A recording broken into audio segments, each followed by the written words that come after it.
Hello there and welcome to the second in my short series of videos to show you how I make tools, jigs and fixtures for guitar making. Now then, in this video I want to concentrate on frets and the fretboard. Without further ado, I'll let Dave explain how I made these tools. Guys, I'm sorry, but I've got to interrupt this video because as I'm lying in bed this morning listening to the familiar sounds of my tinnitus, the solution to a problem popped into my head. And it's so simple that either I fell out of bed and knocked my head and this is all a ridiculous idea, or 1,000 other people have done this, but I've just not found their videos yet. Okay, so what's the problem? Well, basically this concerns one of those slotted leveling rulers that you use after you've fretted the fretboard to check that the neck is still level. Oops. Now the problem is I haven't got one. That's the fundamental problem.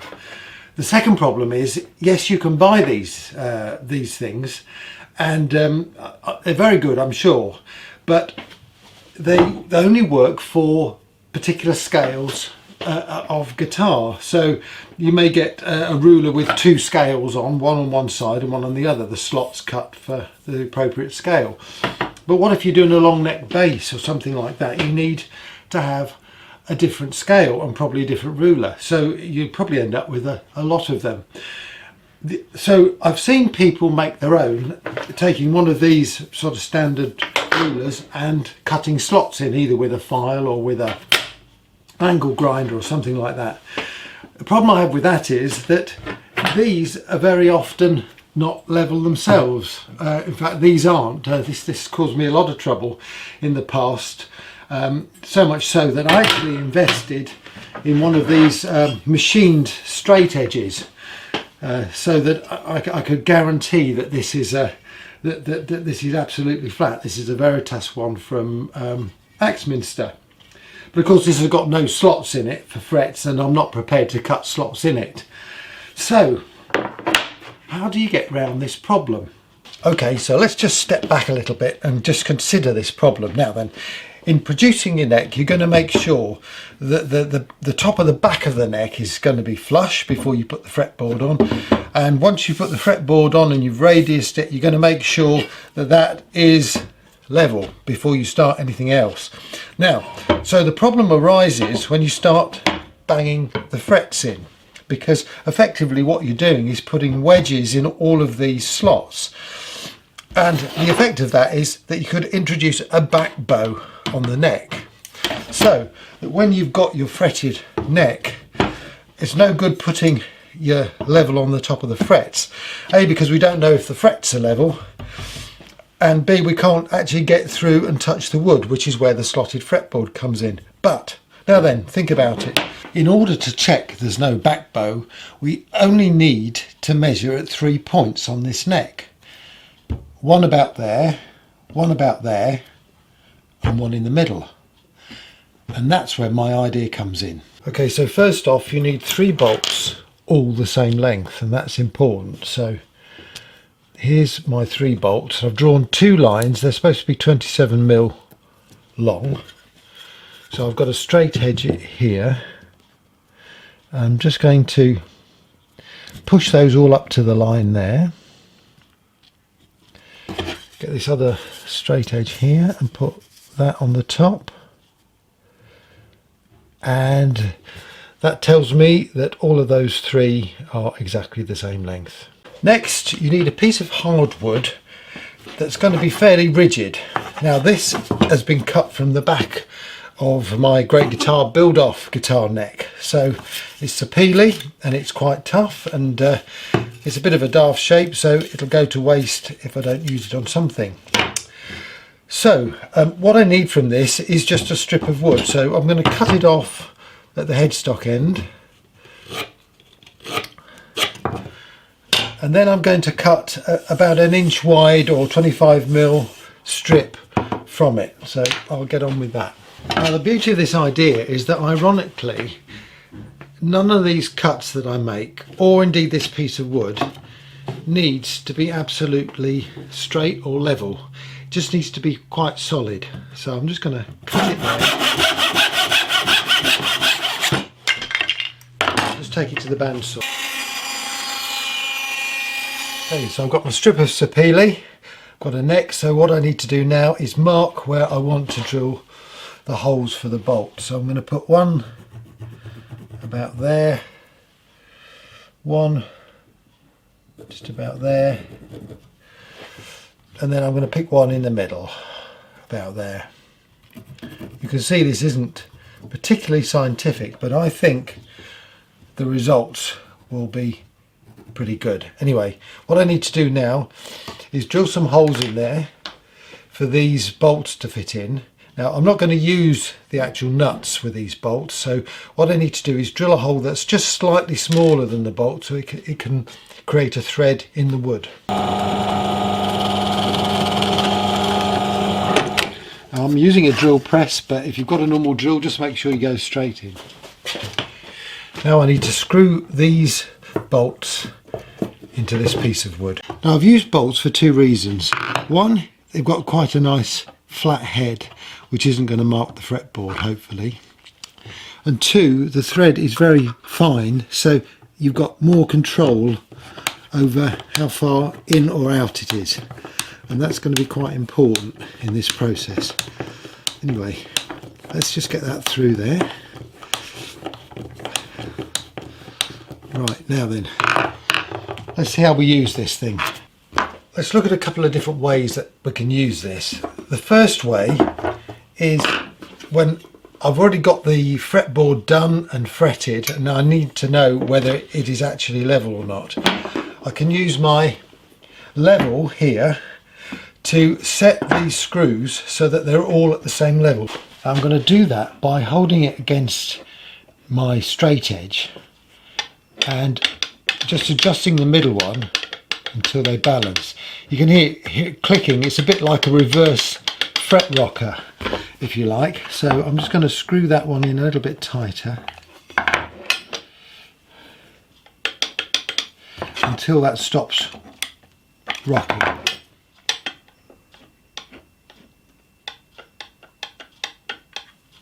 Nearly there.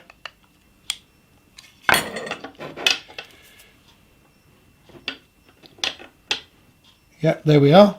So now I know those three bolts are all level. Then I can use that on my fretboard. There we are.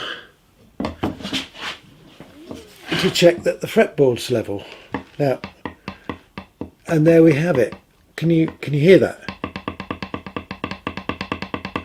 So that shows me that this neck now has got some backbow in it.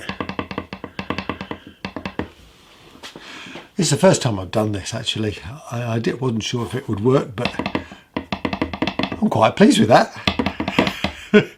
Anyway, now then, there's another way of using this, and let me show you. Let's just suppose that I don't have a good straight edge, but by some miracle I've managed to get this as flat as I possibly can, or maybe it's one of those super crimson guitar necks that are pre-cut and machined to perfection, but as I say, we don't have a straight edge. Now then, what I can do now is set my adjustment on here in the same way as I did with the straight edge. So got a bit of a rock there, so what I do now, I've just adjusted this screw to give it a rock, so I'm going to adjust that middle screw, bolt I should say, until it no longer rocks. So, nearly there.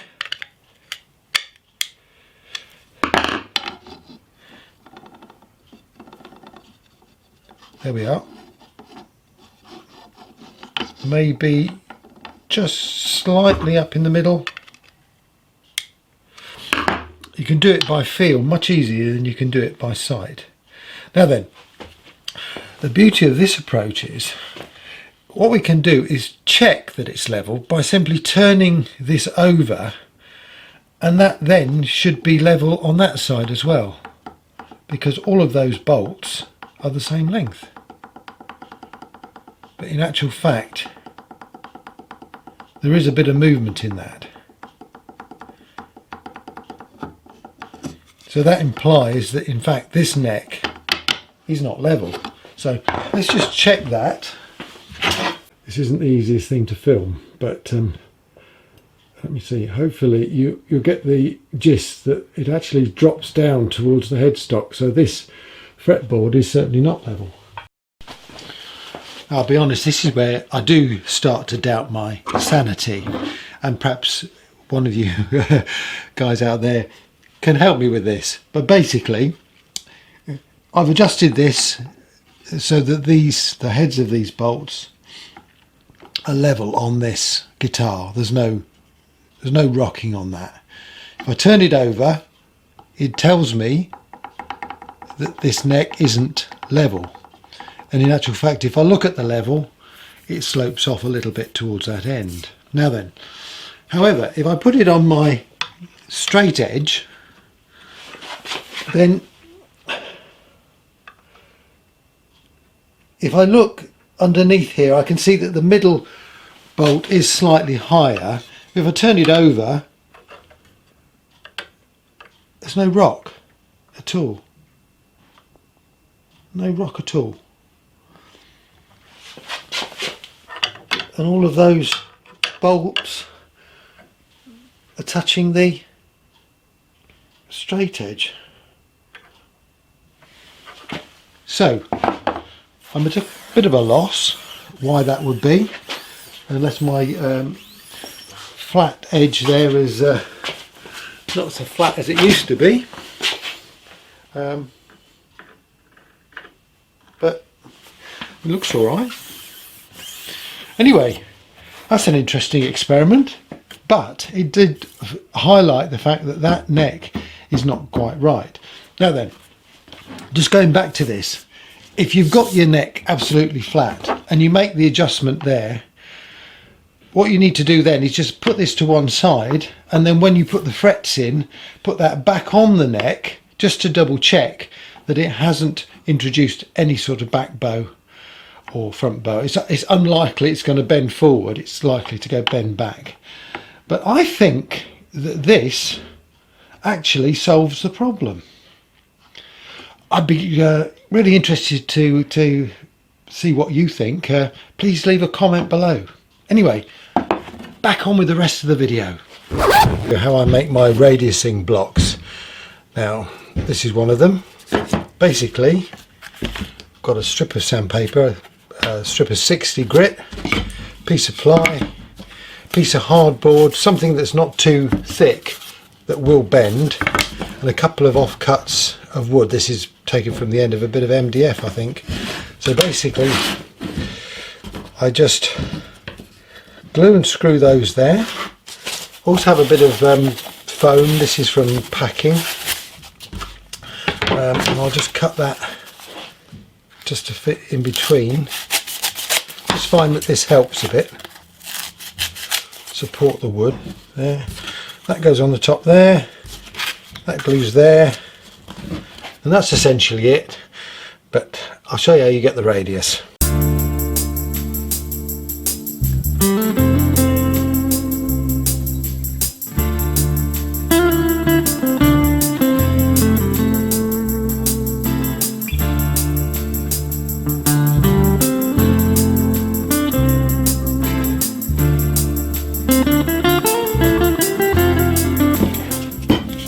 Okay, so I've got a rough radius there, and what I can do now is just loosen those screws off to adjust it to the radius that I need. I'm using 16 for my guitar.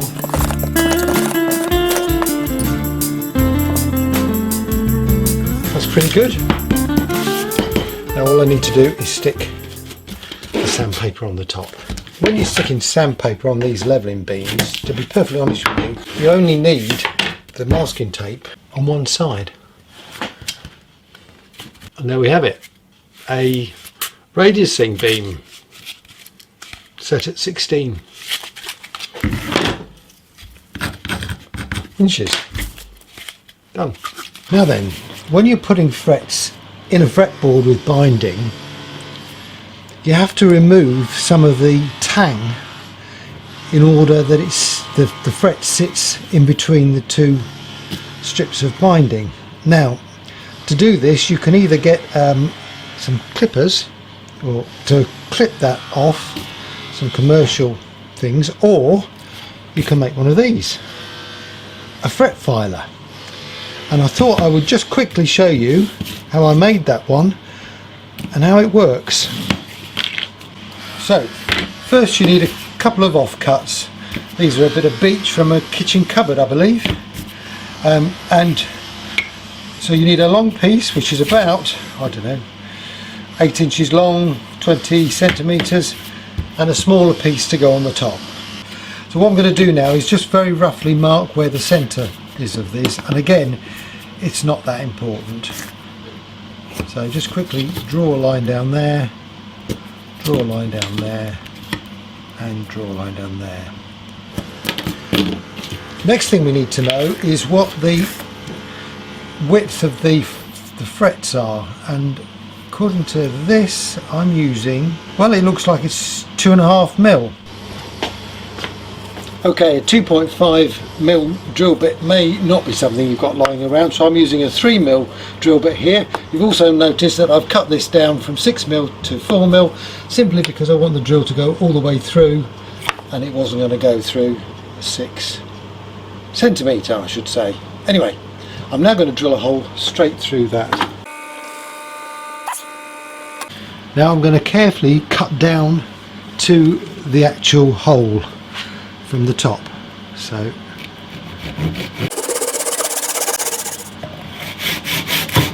there we are, I've gone through, that's it. Okay, now I need to chisel out a channel across this line, so I'm just going to mark it with a pencil. That should do. I mean, it's best to do it the size of your chisel, to be honest with you, your smallest chisel. Okay, I'm going to cut that with a saw first. So you need to saw down to the bottom of the hole.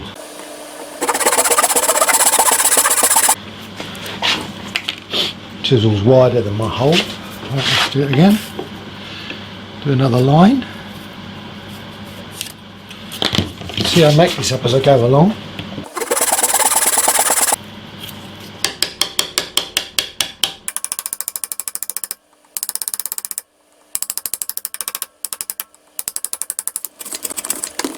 I think that may do. Important thing is, can we get the fret wire into there? And we can. Okay, let's just clean that off.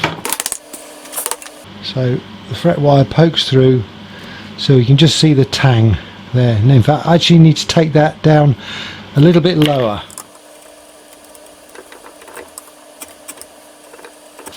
Now, just to finish it off, I just mount it on top of this piece of wood because it's easier to hold that in the vise or to clamp it down, whichever you prefer. So I've just drilled a couple of holes through and I've countersunk them there.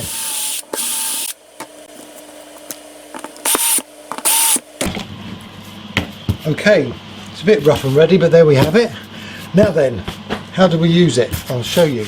Okay, so now we just slide the fret into the slot there with the tang sticking up, and that the saw cut supports it, and then it's just a question of filing the tang off with your Wilco file.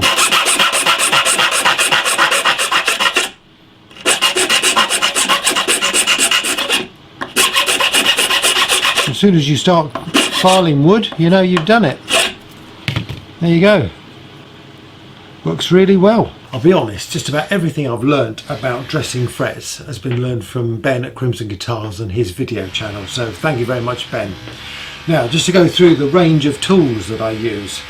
First off, for dealing with the edges of the frets, I use this homemade tool, and this is basically a file, a piece of a standard file, angle grinded off and stuck on the bottom of a block of wood. For shaping the ends of the frets, I have this beautiful fine file which my great friend Dell gave me, which has got smooth edges and a very fine face there, and it's ideal just for rubbing around and taking the edges off. For crowning the files, I have this homemade one. Now this is a file bought in a set from a DIY store. It's Wilko in the UK. It's a bit coarse, I'll be honest with you, but basically I've just ground down the edges so they're all smooth. So again, it doesn't damage the fretboard, but I can just crown the file. Now I did start off by using one of these special files, which cost quite a bit of money actually, but having watched Ben and his reasons for not using these, I've decided that that's out the window. Now for fret leveling, I use these homemade leveling beams. Now if you've seen one of my previous videos, you'll see how I make these, but essentially it's from the aluminium from the old vertical blinds. I've got a 180 and a 240 grit there. Oops. I've got a 320 and a 600 grit there, and I've got a 320 grit on this slightly prettier version. You'll notice I've written fretwork on. That's because once you've started using it with frets, it's no good for wood. So I'm going to cut the lengths and put them in my fretting block here. Now then, this is a modified set of standard pliers, so I ground the end down to give a sharp point, and then I stuck these pieces of wood on the handle because it is a bit hard on your fingers when you're cutting lots of them, but they seem to work okay. So now all I need to do is cut some lengths.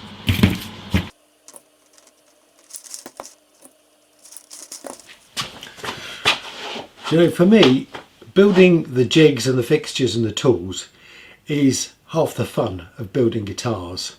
Sometimes I have more fun building the jigs than to do the guitars. Anyway, I hope you've enjoyed these little video clips.